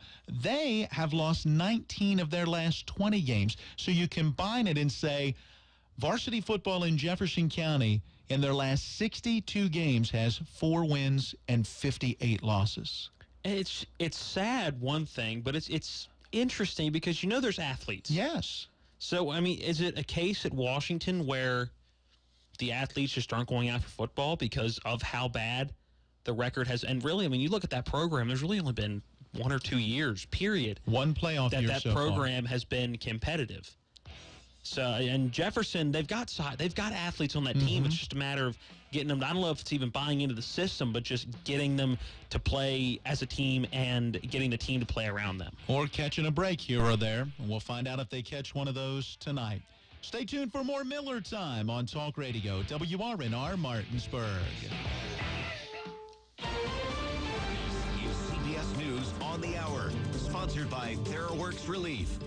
I'm Pam Coulter. Saying they're building massive numbers of tents, President Trump promises immigrants who enter the country illegally will be held a long time. And he warned those in the advancing caravan not to be violent. CBS's Stephen Portnoy. President Trump says the caravan forced its way into Mexico, overrunning Mexican police. This isn't an innocent group of people. The president says U.S. forces on the border will treat rock throwers as shooters. Because there's not much difference when you get hit in the face with a rock. And he said if immigrants are caught crossing the border between ports of entry, we will hold them for a long time if necessary. Mr. Trump says those seeking asylum must do so orderly at a proper port of entry. Stephen Portnoy, CBS News, the White House. Heavy hitters were in Georgia today campaigning for candidates in the gubernatorial race. A media icon came out for Democrat Stacey Abrams. So I called Stacey Abrams, and I said, Stacey, this is Oprah. You know what she said? She said, girl, let me pull over the side of the road. Stumping for Republican Brian Kemp, Vice President Mike Pence mocked Oprah as one of Abrams' liberal friends. Brian Kemp's getting the support of all kinds of hardworking, good people all across Georgia, and Stacey Abrams being bankrolled by Hollywood liberals. You can Google it. Workers are not happy with the company's response to Me Too issues. CBS's Chris Martinez with more. Employees poured out of Google offices around the world to protest the company's handling of sexual misconduct. I think it's 2018 now, and it's high time that this stops. In both Chicago and New York, workers filed into the streets. Walk it out. Woo! Demanding more transparency in the company's handling of sexual harassment complaints and an end to forced arbitration, which prevents employees from taking their cases to court. State Department spokeswoman Heather Nauert could become the next UN ambassador, but President Trump said a decision will come next week. She's under very serious consideration. She's excellent. She's been with us a long time. She's been a supporter for a long time, and she's really excellent. So she's under very serious. We'll probably make a decision next week. Robert Bowers was in court today pleading not guilty to killing 11 people in a Pittsburgh synagogue. KDKA's Shelby Cassesi was there. He walked in. He was not using a wheelchair. He had a short sleeve, red prison jumpsuit on, and you could see bandages sticking out of his left arm. On Wall Street today, the Dow gained 264 points. NASDAQ rose 128. This is CBS News. To experience relief from muscle cramps in your legs and feet, use TheraWorks Relief Fast-Acting Foam. Get TheraWorks Relief today in the pain relief aisle at your local pharmacy or TheraWorksRelief.com. Hey guys, Ken here from the hit podcast Today's Growth. Who would win a 3-mile bicycle race, an 11-year-old girl or last year's winner of the Tour de France? It all depends on the bicycle. It depends on their vehicle. Both on a 10-speed and the pro racer is going to win every time. But put the racer on a tricycle and the 11-year-old wins every time. You see, it's not the driver, it's the vehicle. When it comes to generating revenue, it's exactly the same. If you have a job or a small business, you are riding a tricycle. You can only go so fast. If you need to make up lost ground, it's not going to happen on a tricycle. No matter how fast you pedal, it's simply not going to win the race. Why do many people with no schooling and no advanced degree often become very wealthy? Simple. They choose to only ride 10 speeds. When it comes to helping people create their next revenue model, both Forbes and Inc. recommend Income Store as a can't miss when it comes to putting people on a 10-speed. Could your household or business use an additional revenue model that doesn't solely depend on you? If so, you need to check out IncomeStore.com. That's IncomeStore.com. Now, your local news from Talk Radio WRNR. 46-year-old Julie Orellana of Jarrettstown has been accused of fatally shooting her 8-year-old daughter and wounding her 11-year-old daughter. Back in September, the murdered 8-year-old was found with multiple stab and gunshot wounds to her stomach, chest, back, and neck. Orellana was found with a steak knife, a blood-stained 6-page letter outlining her reasons for shooting the children, and a 9mm automatic pistol. She allegedly told police that her plan was to take her own life after killing them both. She's been charged with attempted murder and first-degree murder, and a motion permitting her to skip her preliminary hearing this morning has been denied. She's been in the Eastern Regional Jail. He's facing over 100 counts related to child sex abuse. The Journal reporting 21-year-old Jason Witten was indicted by a grand jury on Tuesday. The crimes took place during 2015 and 2016. Tonight from 6 to midnight, there'll be a sobriety checkpoint along U.S. Route 11 near the intersection of Evans Run Drive near Martinsburg. I'm Adam Boardman, Talk Radio WRNR News. Now, with your local local forecast. Weatherman Bob Kukin. It's a pretty warm evening out there for this point in the fall season. Temperatures headed back through the 60s, and even first thing tomorrow morning, we only drop to about 62. Average low temperature is about 40 right now, so we're well above normal. And a warm day coming up for tomorrow, too. Not quite as warm as today, but we'll see showers and thunder showers in the afternoon. Highs into the upper 60s, temperatures in the 50s this weekend. I'm Bob Kukin, Talk Radio, WRNR. Good afternoon. We have on the MARC Trains Brunswick line on-time service at this hour. Train 875 has left Washington's Union Station. It's headed up to Harper's Ferry for a 6:05 arrival. Then Duffield's at 6:18 and Martinsburg at 6:39. Train 879 is the next train to depart Union Station, getting out at 5:40. DC Metro Rail is on schedule, and MTA commuter buses are looking good. For the MTA Transit Team, I'm Ken Berger with your commuter rail update on Talk Radio WRNR. L.A. Roberts is Berkeley County's oldest jeweler, where every season is new and exciting. In fact, new is old school to us, and though it's nothing new, our old traditions like exceptional service, quality, and value maintain L.A. Roberts Jewelers as the old master among so many new kids on the block. Whether you're a newcomer or part of the old guard, entrust all your fine jewelry needs to L.A. Roberts, Old World Jewelers for a new age, in historic downtown Martinsburg. You're really busy. Got it. The last thing you want to think about today is a funeral home. Got it. But a little forward thinking now can save you a lot of heartache later. It's easier than you think. We're Brown Funeral Homes, family owned, in business for over 135 years, since 1880. And we're home based, right here in the Eastern Panhandle. Think smart. Think ahead. Brown Funeral Homes, Martinsburg, Inwood, and Charlestown, Ranson. Brown Funeral Homes. We're here for you. We have the tools, we have the talent. It's Miller time. It's Miller time on Talk Radio WRNR. A look at local sports with the play-by-play voice of local sports, Matt Miller. Good evening, everyone. Welcome back into Miller Time on this Thursday, November 1st. Along with Matt Crawford, I'm Matt Miller. Glad to have you joining us for the 2-hour edition. We go till 7 o'clock tonight when it's then the inaugural edition of the Bob Huggins Show. And then Thursday Night Football will join in progress at 9 o'clock. The Oakland Raiders and the San Francisco 49ers. All right. I don't want to be mean here, but which game has more interest to you? The Thursday Night Football game or the Jefferson-Washington game? Jefferson, Washington. It's just local. Because it's local? That's it. Yeah. I want to know who comes out on top in that one. All right. The Raiders, the Niners. Combined, 2 wins between those two teams? I just saw the 49ers are benching C.J. Beathard, so he's not even the starting quarterback tonight. He's going to be back up. So it's... What is the deal right now in the NFL? Which deal? There's a bunch of deals in the NFL right now. You can't find good quarterbacks. And I'm not, I hear all the conversation, and I'm not trying to lead into some Colin Kaepernick deal. Could he play in the NFL right now? Sure, he could be a backup on any number of teams right now. He may be able to start for a certain number of teams. That's it. He may be able to. But the Buffalo Bills, I think they could probably use a quarterback. That's true. And yet, the reason he's not playing, he wasn't overly productive. He had, like we've talked about, what is it that certain journeymen can hang on forever because there just aren't that many good quarterbacks? Is it because we don't run the football enough in the NFL anymore, and so much is put on the shoulders and arm of a quarterback that a lot of them just can't get it done? That's what I was going to say, is I think that a lot of the quarterbacks that you think of in history as good quarterbacks, and they won some Super Bowls and were around for a long time, I think you look at it and they ran the ball a lot. Joe Theismann was the most mediocre quarterback to ever win a Super Bowl on planet Earth. Think about it. Was Joe Theismann special with the Redskins? Not really. Did his job. Yeah, he did his job, but he had a good run game. Or teams had a good defense. Trent Dilfer, not an overly good NFL quarterback. He won a Super Bowl because of that Ravens defense, because of Jamal Lewis running the ball. You look at a lot of teams right now, everybody wants to throw for 500 yards a game. You look at what the Redskins are doing this year. Adrian Peterson's running the ball well.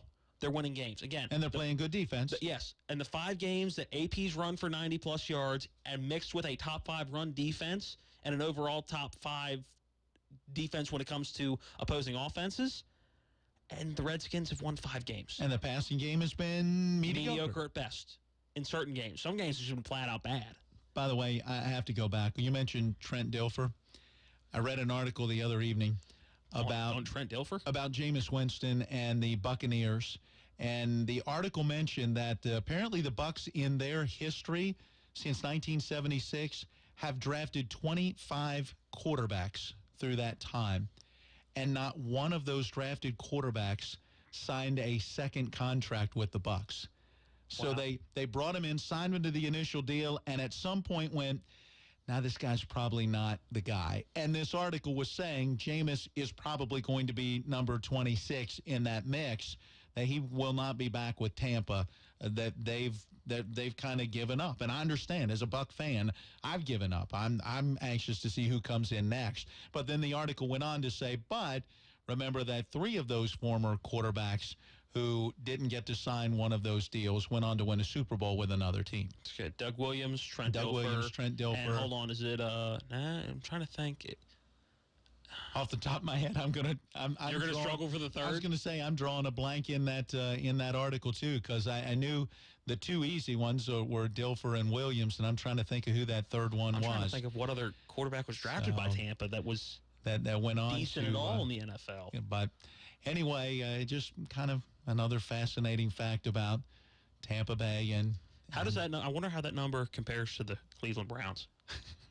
I'm not trying to put down the Bucs and say they're Cleveland.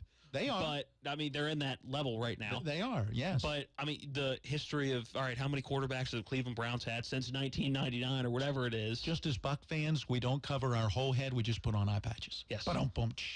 Never mind. So it'd be interesting to see how that number compares to, like, the Cleveland Browns or the Buffalo Bills or things like that. Although Buffalo was competitive for a while. So right. I guess they wouldn't be as high. But why? Again, we're back to the quarterback conversation of just not many, good quarterbacks in the league. Tell me how many. Blake Bortles struggled. Now, last year, he put together a decent year with a team that ran the ball well and played good defense. Yeah, one of the best defenses in the NFL last year. Get to the AFC Championship. They started hot this year, but as he struggled, the defense has struggled. Leonard Fournette hasn't played yet. The ground game has struggled, and they're not playing well right now. And I would have to do some research on this because I don't know off the top of my head, but you look at all the good quarterbacks in the NFL, how many of those quarterbacks had a few years to sit on the bench and take things in? Well, Brady didn't start off the bat. I was going to say, do you Aaron remember Rodgers when didn't that start was- off the bat. Brett Favre didn't start off the bat. Peyton Manning came in as a starter in Indianapolis, but that's because they had nobody. Right.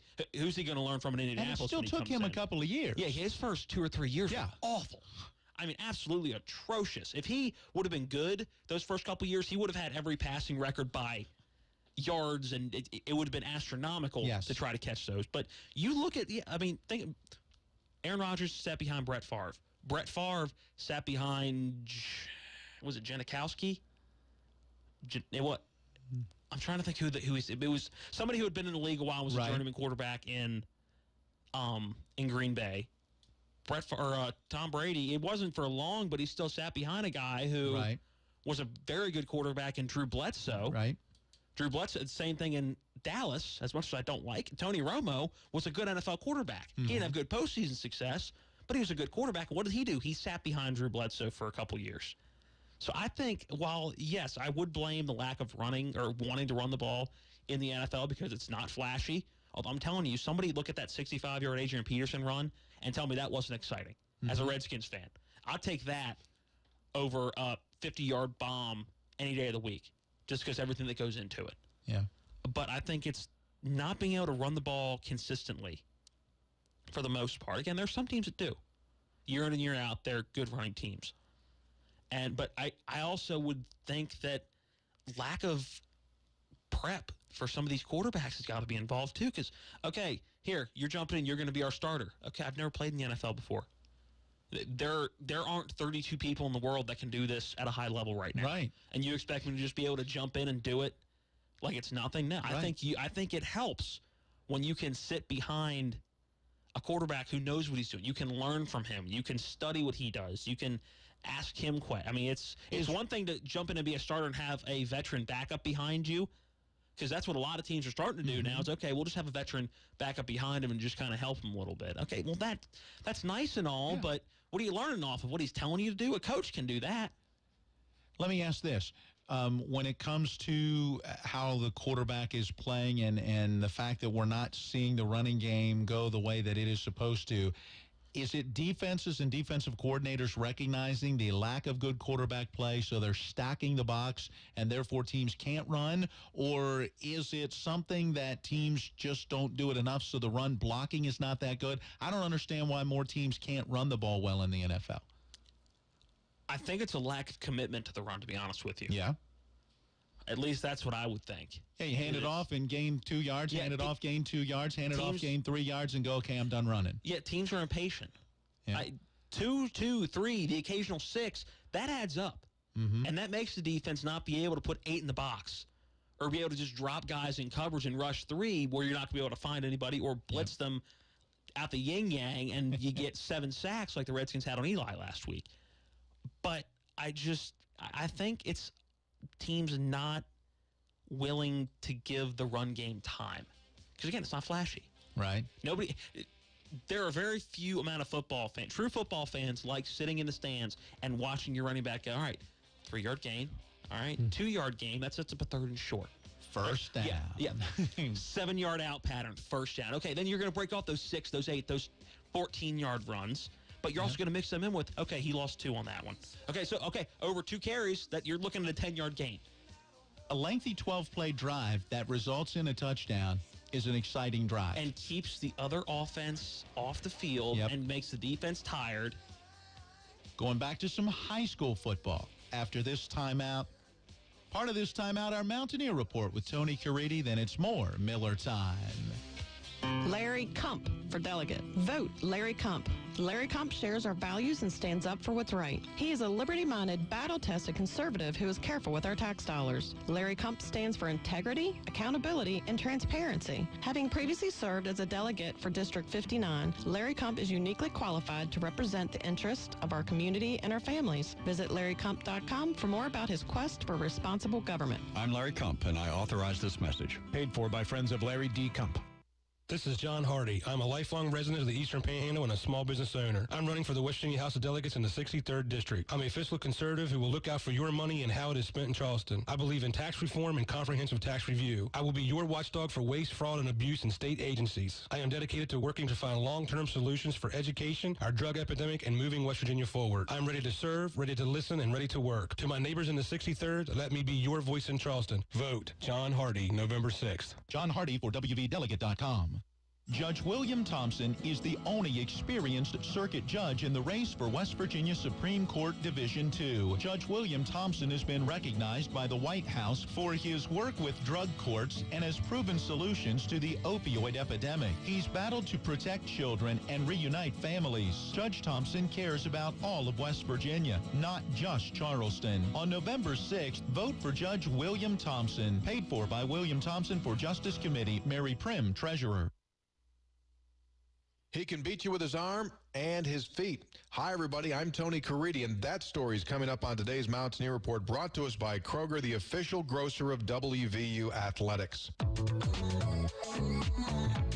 When you order your groceries online at Kroger.com or with the Kroger app, you can do your shopping anytime, anywhere, like the gym, the office, or your favorite comfy couch. Plus, when you visit Kroger.com, you can find hundreds of money-saving digital coupons. And whether you place your order on your phone, tablet, or computer, it's still your neighborhood Kroger. So you'll find all the fresh choices, low prices, and great deals you love. And once you've selected your coupons and finished your shopping, you choose a pickup time that fits your schedule. And relax while your order is hand-picked, just the way you like it. Then all you have to do is hop in the car and drive to the store's pickup location. And a friendly Kroger associate will load your specially picked order for you. You don't even have to get out of your vehicle. It's so convenient. Save time. Shop online today at Kroger.com. Ask any defensive coordinator what worries them the most as they get ready to take on an opposing offense, and they'll tell you this. It's a quarterback who can not only throw it, but can run with the ball. Guess what? That's what West Virginia is looking at coming up on Saturday when they meet Texas and quarterback Sam Ehlinger. His running ability and all the quarterback design runs that they have for him. He's a big kid. He's hard to bring down. And you see him against everybody break tackles. You have to get a lot of people to the ball. And then he can throw the ball. So you can't take away one part of his game and say, okay, we got him stopped. Now let's focus on the wideouts or the tailback because he does everything pretty well. Tony Gibson isn't the only one who's on that Ehlinger bandwagon. Head coach Dana Holgerson. Ehlinger's coming into his own. He's really a fantastic football player. I thought he was good last year. It's hard for true freshmen to play at a high level. But he got a lot of valuable experience last year. They run him a lot. He's heavily involved in their run game. Has scored 8 touchdowns with his feet. So they rely on that. They've built their offense around it. Should be a very good game. Of course, last year, Texas beat West Virginia here in Morgantown, 28-14, but that was the game in which Will Greer suffered a season-ending injury. In West Virginia's last trip to Austin, it was a close one, and the Mountaineers won it by a final score of 24-20. Kickoff on Saturday comes your way at 3:30. That means our pregame coverage will begin at high noon, the Go-Mart Mountaineer Tailgate Show. That is today's Mountaineer Report, brought to us by Kroger, the official grocer of WVU Athletics. I'm Tony Caridi on the Mountaineer Sports Network from IMG. Stay tuned for more Miller Time. In West Virginia, we deserve more from our elected officials. That's why I'm supporting Sam Brown for House of Delegates. Sam Brown was born and raised in the Eastern Panhandle. Brown will listen to us because he's one of us. He will protect our tax dollars. And he'll fight the culture of corruption in Charleston. Sam Brown will protect the 800,000 West Virginians with pre-existing conditions. And he'll fight to help our families and neighbors affected by the opioid epidemic. Sam Brown will work to make health care accessible and affordable. And he'll strengthen our local hospitals and clinics. West Virginia needs good schools. Sam Brown will support our teachers, service personnel, and students. I'm voting for Sam Brown for House of Delegates on Tuesday, November 6th. Join thousands of your friends and neighbors. And vote for Sam Brown for House of Delegates. Paid for by Mountain State Values. Not authorized by any candidate or candidates committee.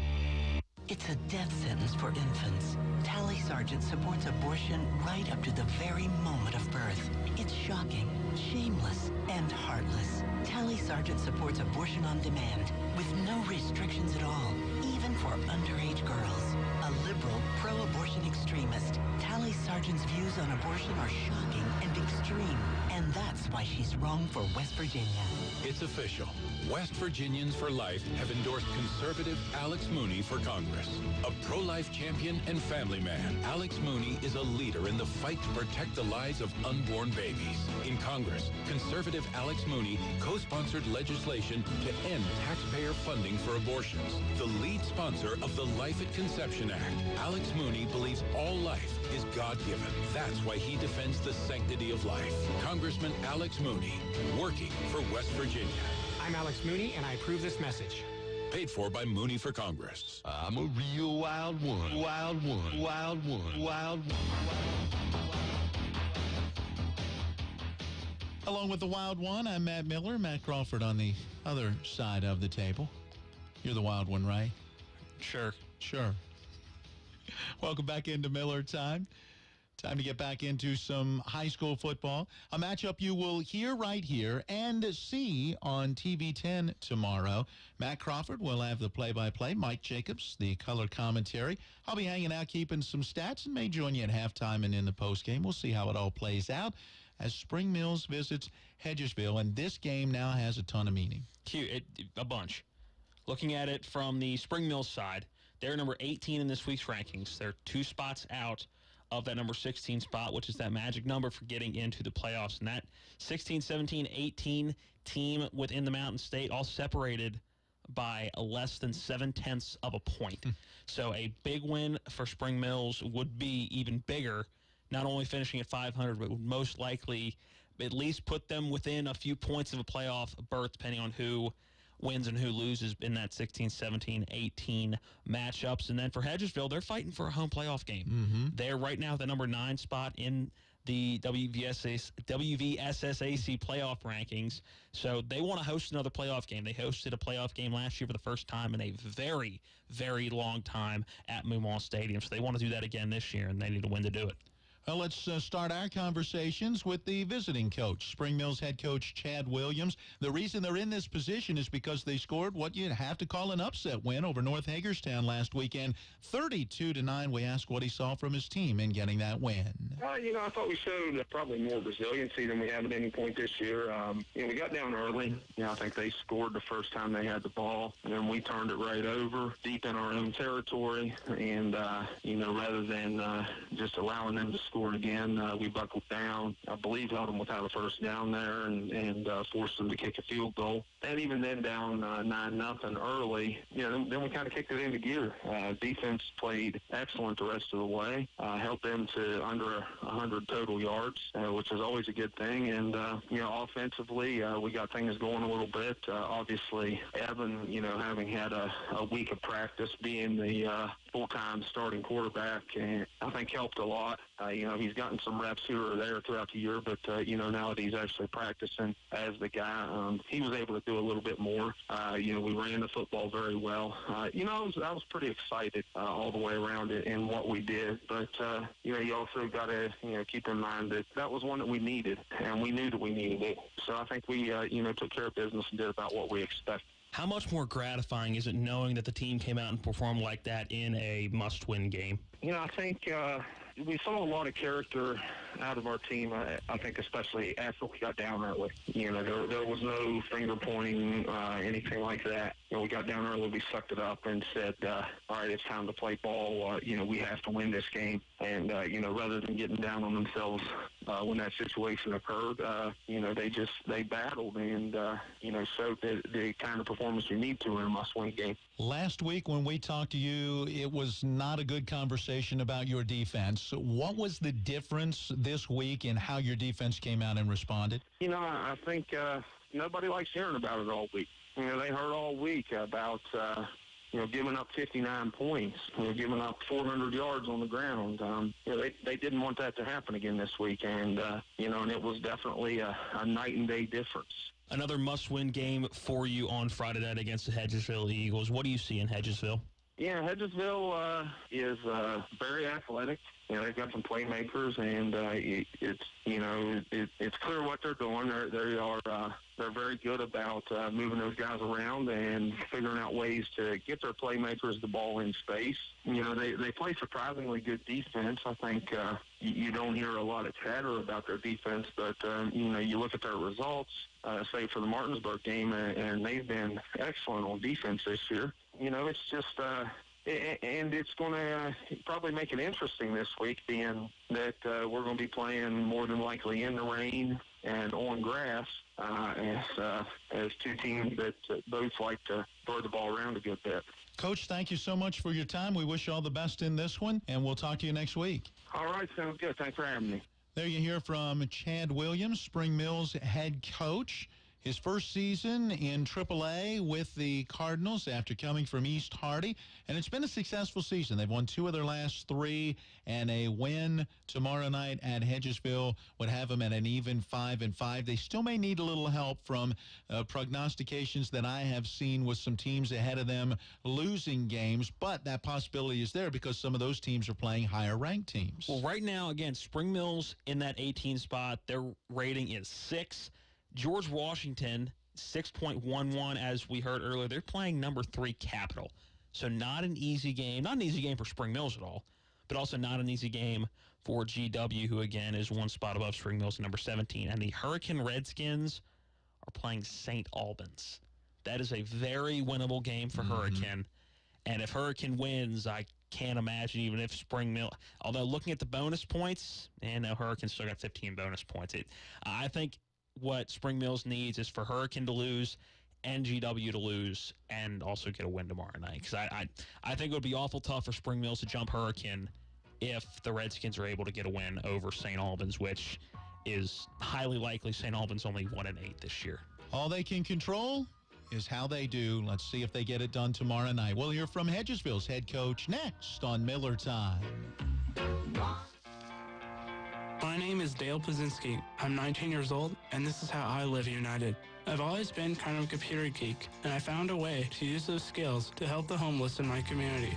For people facing hard times, computer skills and a basic resume are so important. It may seem like a small thing, but it makes a huge difference in people's lives.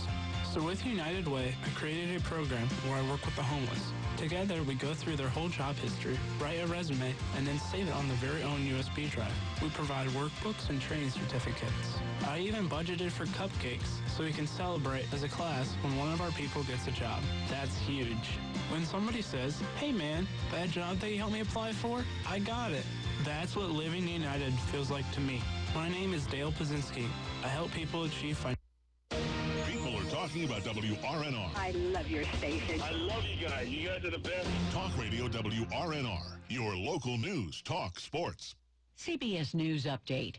After pledging to send as many as 15,000 U.S. troops to the southern border, President Trump is now saying if migrants get violent and throw stones, they should be treated like rifles. Oh, this is totally legal. No, this is legal. We're stopping people at the border. This is an invasion. Speaking from the White House Roosevelt Room, Mr. Trump said he will sign an executive order that makes sure only immigrants who go to official entry points can claim asylum. My administration is finalizing a plan to end the rampant abuse of our asylum system.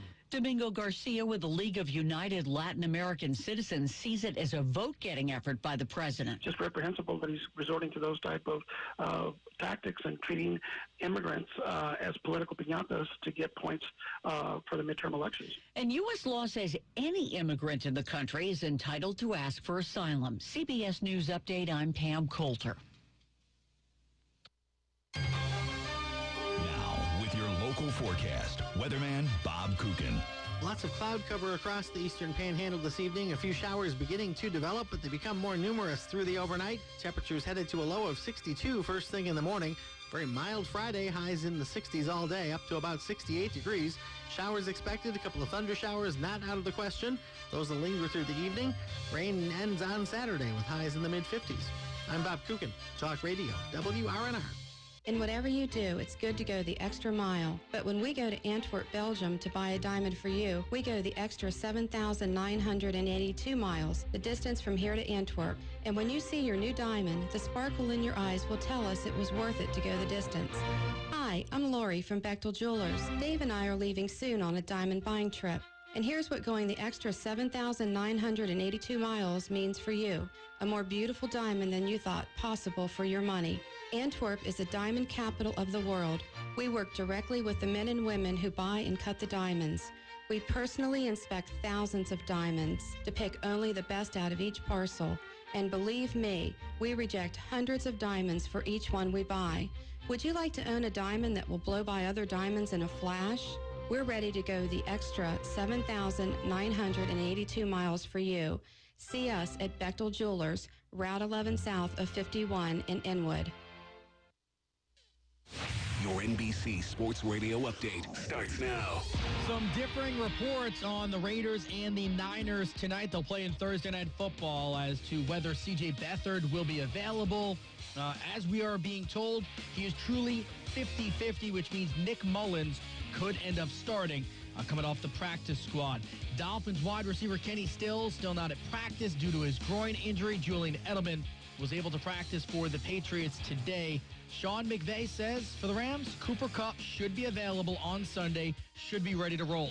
7:30 Eastern at Temple at number 12 UCF. UCF is 7-0 on the season. Some good news for Oregon as junior quarterback Justin Herbert clears the concussion protocol, so he's trending towards being able to play on Saturday against UCLA. 6 NBA games, 13 NHL, 1 done. Jets beat the Panthers 4-2 this afternoon. I'm Keith Irizarry, and this is NBC Sports Radio. In West Virginia, we deserve more from our elected officials. That's why I'm supporting Sam Brown for House of Delegates. Sam Brown was born and raised in the Eastern Panhandle. Brown will listen to us because he's one of us. He will protect our tax dollars. And he'll fight the culture of corruption in Charleston. Sam Brown will protect the 800,000 West Virginians with pre-existing conditions. And he'll fight to help our families and neighbors affected by the opioid epidemic. Sam Brown will work to make healthcare accessible and affordable. And he'll strengthen our local hospitals and clinics. West Virginia needs good schools. Sam Brown will support our teachers, service personnel, and students. I'm voting for Sam Brown for House of Delegates on Tuesday, November 6th. Join thousands of your friends and neighbors. And vote for Sam Brown for House of Delegates. Paid for by Mountain State Values. Not authorized by any candidate or candidates committee. I'm Berkeley County Prosecutor Katie Wilkes Delegate. My dad, Judge Chris Wilkes, is running for State Supreme Court. Dad has been a judge here for 25 years, and in this job, experience matters. More importantly, Dad is a family man who taught me the value of honesty, hard work, and public service, values we are missing in Charleston. Please join me in voting for Chris Wilkes to send him to Charleston and restore integrity and respect to our highest court. Judge Wilkes will get it done. Paid for by Wilkes for Supreme Court. I'm John Doyle. I'm running for the House of Delegates because I think education is the key to economic development. West Virginia has the lowest percentage of college graduates of any state in the union. That's why we're 49th in the nation in per capita income. Let's make the first 2 years of public college, university, and vocational school tuition free. Then we'll begin to solve that problem, and we'll begin to get really good jobs here in West Virginia. I'm John Doyle. I approve this message. Paid for by John Doyle for Delegate Rod Snyder, Treasurer.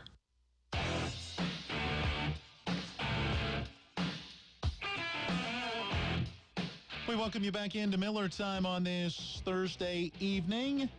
Along with Matt Crawford, I'm Matt Miller. Continuing to talk high school football, we began to preview the Spring Mills at Hedgesville game as we heard from Chad Williams, the Spring Mills head coach. Matt, we turn our attention now to the Hedgesville Eagles, who have had a little extra time to rest and prepare for this one as they come in at 6-3 and hoping that they might be able to claim a home playoff spot. And apparently they needed that rest. You'll hear why coming up in the interview with Joey Urish. Apparently some flu-like symptoms going around. But they are going to need some help to host a home playoff game. They're coming in with a rating of 9 in the number 9 spot. 9 in the number 9 spot. Wheeling Park is in that number 8 spot. That is where Hedgesville wants to be, again, to be able to host a playoff game for the second consecutive year.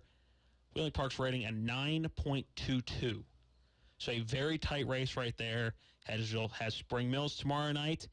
Wheeling Park takes on John Marshall. So that is not a gimme game at all.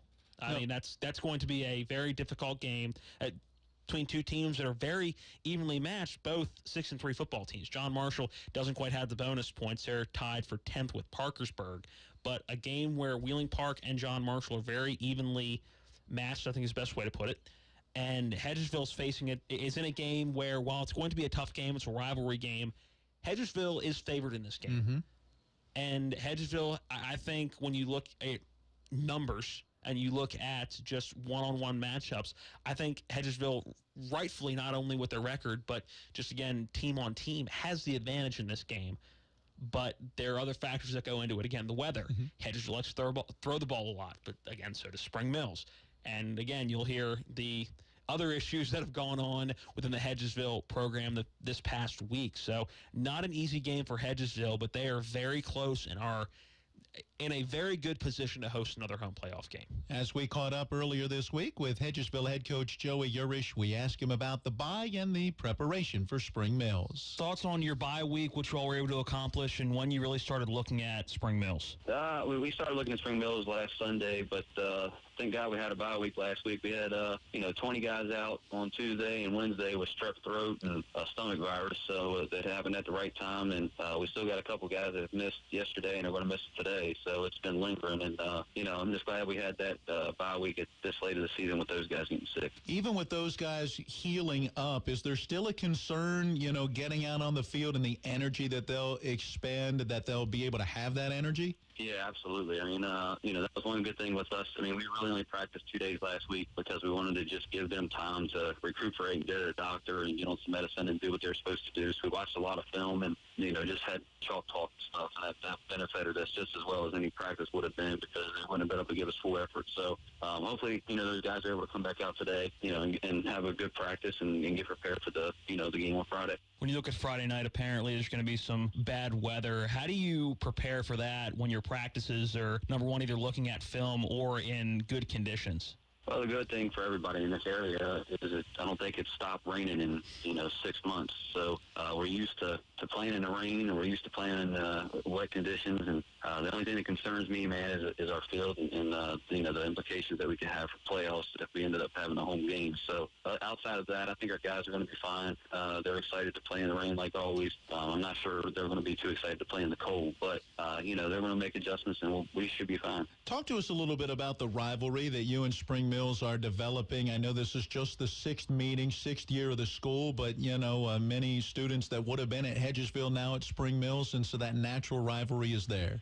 Yeah, I think anytime you split a school, there's going to be that natural rivalry to begin with. And with Coach Munson, just to being a Hedgesville guy, it was kind of easier. And now that Chad's there and throwing the ball over the place kind of like we do, it's kind of made it even more interesting. And now it's kind of like looking in the mirror, on the offensive side of the ball and what they're going to be able to do against what we're trying to do. And, he does a good job of trying to get his athletes the ball. And, the kids are going to trash talk to each other. They do it in every sport, and it kind of makes for an exciting atmosphere. The principal over there was an assistant principal here, so he's adding a little flavor to it. And, it should be a great atmosphere for everybody around here. With Spring Mills getting the win last Friday, this game has got some severe playoff implications for you guys fighting for a home playoff game, for them just fighting for a playoff spot. How much energy does that bring to this game?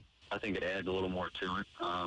Coach Walker said he came last year to our game just because of the implications that it had, and I think it's got a very similar feel to it this year. And Chad knows that he has to win to get to the playoffs, and our guys know that we have to win to try to solidify our spot at that home spot. So, that's going to add to it. It's our senior night. We're decorating the field up nice for them, and, with everybody in the community already talking about the game on Friday, and I'm sure that they're talking about it over there as well. It should be a very exciting atmosphere for everybody that's there. So as you mentioned earlier, with two teams that are doing some similar things, what do you see as the key in this one? Does it just come down to who executes?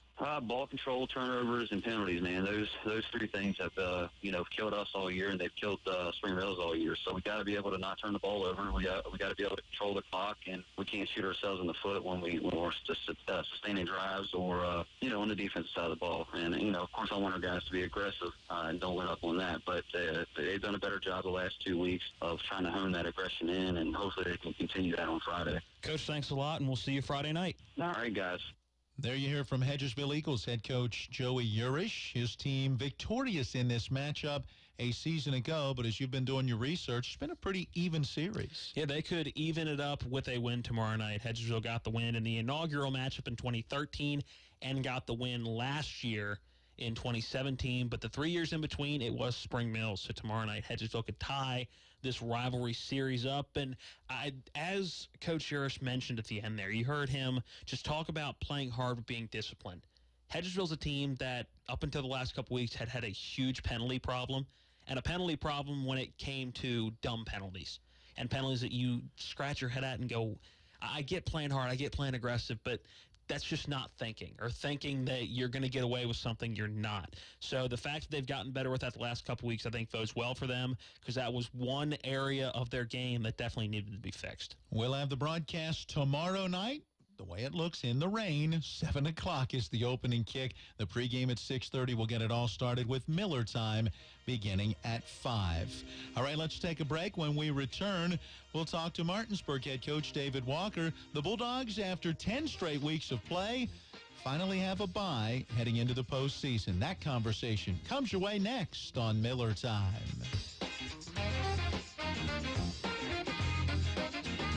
In West Virginia, we deserve more from our elected officials. That's why I'm supporting Sam Brown for House of Delegates. Sam Brown was born and raised in the Eastern Panhandle. Brown will listen to us because he's one of us. He will protect our tax dollars. And he'll fight the culture of corruption in Charleston. Sam Brown will protect the 800,000 West Virginians with pre-existing conditions. And he'll fight to help our families and neighbors affected by the opioid epidemic. Sam Brown will work to make healthcare accessible and affordable. And he'll strengthen our local hospitals and clinics. West Virginia needs good schools. Sam Brown will support our teachers, service personnel, and students. I'm voting for Sam Brown for House of Delegates on Tuesday, November 6th. Join thousands of your friends and neighbors. And vote for Sam Brown for House of Delegates.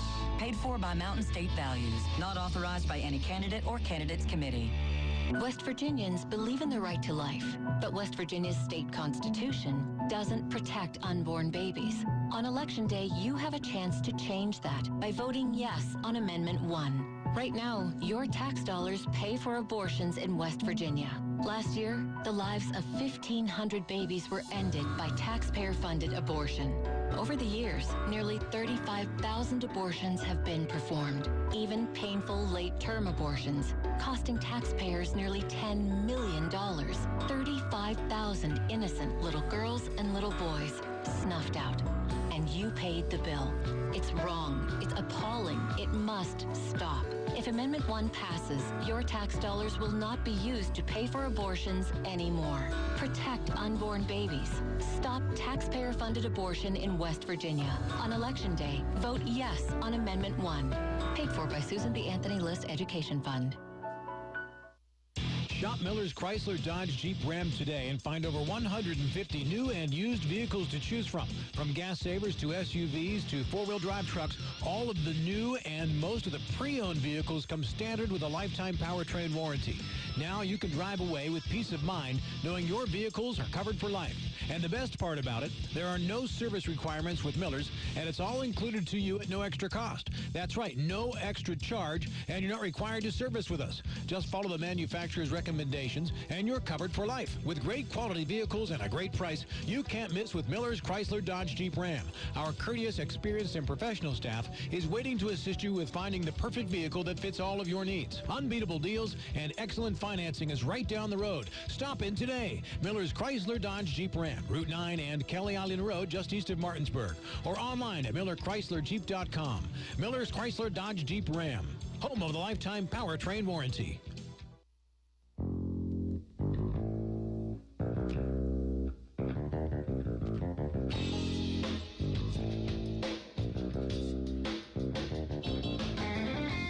The theme song from the old TV show Barney Miller, leading us back into Miller Time, as the Mats are with you till 7 o'clock.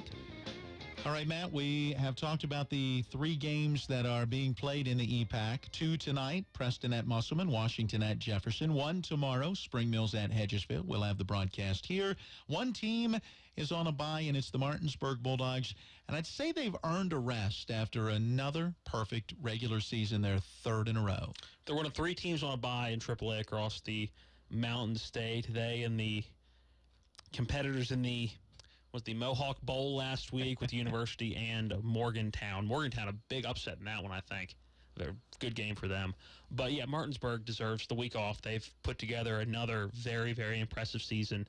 Have had 1 game that was relatively close. And even looking at that Sherando game, there was a late touchdown by Sherando that made that a 5-point game. That should have been a double-digit victory for Martinsburg. So they've done another Coach Walker and the coaching staff, another very impressive season for them, and take the week off, and then they'll have a couple of, I don't want to say gimme games when the playoffs start, but a couple of favorable matchups once the playoffs start. I had an opportunity to talk with Coach Walker on a Tuesday morning of this week, and let's go to that conversation. I thought we played extremely well, especially defensively. I thought we were just phenomenal on that side of the ball. Musselman has scored a lot of points and has got a good football team, and our guys just, showed up and played great. When you mention that, Musselman has a good football team. Hedgesville has a pretty good football team. Sherando, Academy Park. I mean, you've seen some good football teams throughout the course of this season and some very talented athletes, and yet you've been able to come through unscathed. How do you get it done? Our kids just come to work every day, and they're very coachable, and it's just staying focused and being consistent with what you're doing week in, week out. I mean, there's been days, where we have to press a little harder than others, but overall our kids do a great job, and they respond well to what we want them to do. You mentioned staying focused. With the tradition that you guys, as a coaching staff, as prior teams have been able to build here, how much do you get that sense of focus from, the teams each year wanting to kind of keep that tradition going? Well, they're used to a high rate of success, and they obviously don't want to be that group that doesn't get it done. But it is hard, and obviously, even though we've won 38 games in a row, typically you don't win every game, obviously, and there's going to be a time that's all going to stop. But these guys, they take a lot of pride in what they have, and they try to take care of it, of the tradition and the winning ways that we're accustomed to. And it all comes down to the time that they put into it and the quality time that they put into it. You've had some players banged up this season, maybe not like past seasons. How big is this bye week this week before the playoffs begin? I think it's good. We're not, other than Dwayne and Bryce, we've got pretty much everyone back that plays, but we could use a week's rest. We'll start tapering things off a little bit as far as practice goes and try to, especially next week when the time changes, we'll try to wrap up things a little early. But it is important to stay healthy this time of year because it's going to come down to, whoever's got their best players on the field at the end. We talked about that focus earlier. How do you keep this team focused through a bye week and then headed into a game week, especially when right now you really don't know who you might see? Well, this open week sometimes, there's been years that I think that it's been really good, that you get a lot done. There's been other years where, I don't want to say it was a waste, but sometimes you wonder if you got anything done. So, we'll see what happens this week with us. I think with this group, I think they'll go in and they'll put in some work. But you try to keep practice competitive as much as you can. And you try to, it's a little lighter. So there'll probably be a little more chatter and the kids will and have a little more, I don't want to use the word fun, but it's probably a little more, there's not as much pressure put on them. So we want them to move around and try to get better as best we can. Do you do some fun games, some one-on-one type of competitions and or even, scrimmages to kind of add to that fun but keep them competitive? We've done that over the years, but probably the last couple we really have not done a lot of it just because we would rather just get them out earlier, get done what we got to get done, let them go home. But we'll try to stay competitive when we do our 7-on-7 stuff, and we'll take somebody like Gerard, and he's doing the offensive part, and then there's guys on defense trying to guard him. So we try to put some one-on-one stuff together as much as we can, but we don't want it to be in a physical way to where somebody's, there's high-impact collisions or anything. But we try to put some one-on-one stuff to get us a little more competition this week. Coach, enjoy the bye week. We'll look forward to talking next week when you know who you're going to play. All right, thank you. There we hear from Martinsburg head coach David Walker. We talk about streaks with this team and the things that they have accomplished. This is their 21st consecutive season making it into the AAA playoffs, and they have won 27 of their last 29 playoff games and have won 25 consecutive playoff games at Coburn Field. Their last home playoff loss, 2005, in a 26-21 decision against Hurricane. Martinsburg has home field advantage throughout the playoffs as long as they win right to Wheeling Island Stadium. How does and I don't know if you know this, but if anybody were to know it, it would be you. How does the 21 consecutive playoff appearances match up with teams around the state? They are in the lead as far as that is concerned. At one point in time, Morgantown had their string up to 19 consecutive, although you might put an asterisk beside of that one because one season they actually went 4-6 on the field, but were granted a forfeit win against Martinsburg from earlier in the year that put them at 5-5 and ultimately put them into the playoffs at number 16 in a year that maybe they shouldn't have been in, and that kept that string alive. But right now, that's the long string, at least in Class AAA, 21 consecutive years. So right now, nobody has anything close to that? Not that I'm aware of, unless there might be someone in double or single A. But it's hard to keep that going. You get that year now and again where maybe down year. Right. Not so. Martinsburg has not had more than 3 losses in a season in that 21-year stretch, and you figure that last loss came in the playoffs, if there was a loss at all, obviously winning 6 of the last 8 state championships. So we'll get it all started with the Bulldogs next weekend. That will be either the 9th or 10th, and we'll know on Sunday. So tune in. Mike Emery has Sunday Morning Live, and you can find out from him. Hopefully he'll get the information while he's on the air, and we'll post it on our Facebook page as well once we know all of the playoff matchups for Martinsburg, for Hedgesville, for Musselman, maybe even for Spring Mills. We'll see how this final weekend plays out. Stay tuned for more Miller Time. When you or a loved one needs medical attention, but the thought of spending several hours in a waiting room makes you feel even worse, did you know at WVU Medicine Urgent Care Centers you can get in line before you leave the house? WVU Urgent Care's online scheduling allows you to wait more comfortably at home or wherever is convenient. Simply visit our website at uhpurgentcare.com and select an arrival time. WVU Medicine Urgent Care with 3 convenient locations in Charlestown, Inwood, and now open in Spring Mills. Looking for a candidate who is dedicated, conscientious, and an effective leader? Paul Espinoza is that candidate in the 66th Delegate District. That's why the Eastern Panhandle Business Association endorses Paul Espinoza for re-election. Paul Espinoza's voting record in Charleston supporting education, legal, tax, and government reforms has earned him EPBA's endorsement. Espinoza will continue to be a strong advocate for Jefferson County and the Eastern Panhandle. He deserves your vote. Vote Paul Espinoza for House of Delegates 66th District. Paid for by EPBA PAC.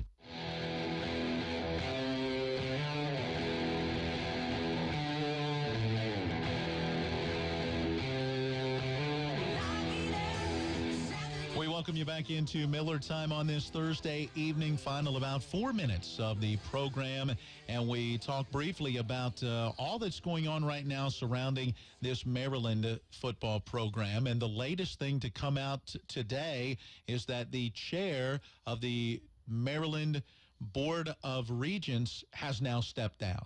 Good. James Brady. Yeah. The guy that, for all intents and purposes, was the reason that DJ Durkin was reinstated, who, it came out yesterday, there's no other word to use here, blackmailed President Wallace Lowe. If all of that is correct, and this is a clear-cut blackmail, you reinstate him or you're going to get fired. Okay, that's blackmail to most people.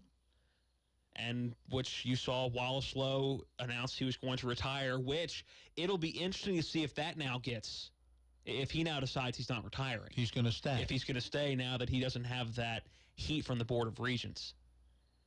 And Mr. Brady, the leader of the Board of Regents, retired, or stepped down, I think is the best way to put it. I'm thinking from not only the backlash that this whole scenario has got, but when the governor of the state of Maryland is writing a formal letter basically saying you all are a bunch of idiots, how do you let that happen? How do you suggest that happen? I think that that's a clear-cut sign that you should probably step down from the position Have you're you in. read that letter and what was released? Because I have yet to see an article or see the letter from Yeah, the it was governor. basically saying that reinstating DJ Durkin was not in the best interest of the school and or the state. It was not done in the best. It was not done properly. The Board of Regents should have, as the board that they are, should have made a smarter decision, and that Governor Hogan did not support the reinstation of DJ Durkin, which doesn't matter anymore because as of last night, after about 24 hours of being the head coach of the Terps again, Durkin was fired. It has certainly been a roller coaster ride for all of those involved, from players to the parents of Jordan McNair, the young man that died as a result of heat exposure and heat exhaustion at the end of a practice in May.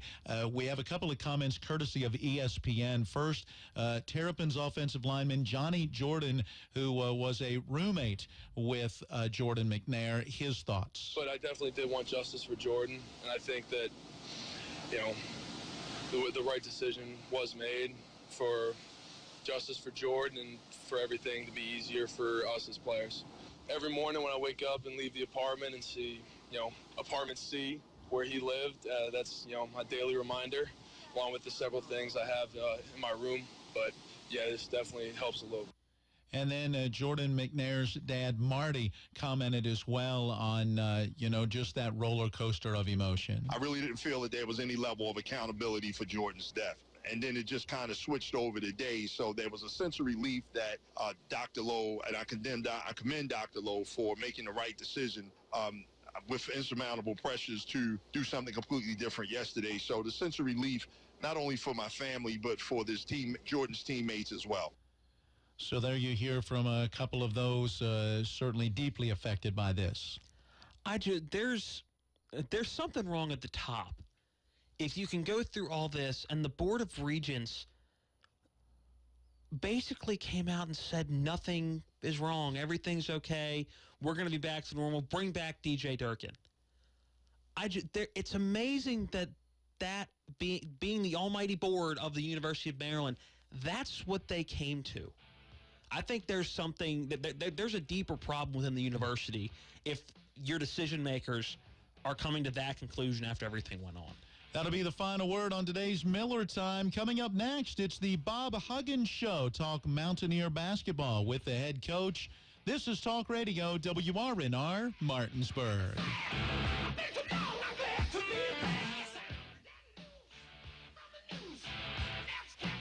The following is a presentation of IMG, America's home for college sports. Live from Kegler Sports Bar and Grill, this is the Bob Huggins Show. Tonight's show on the Mountaineer Sports Network from IMG is sponsored by Dan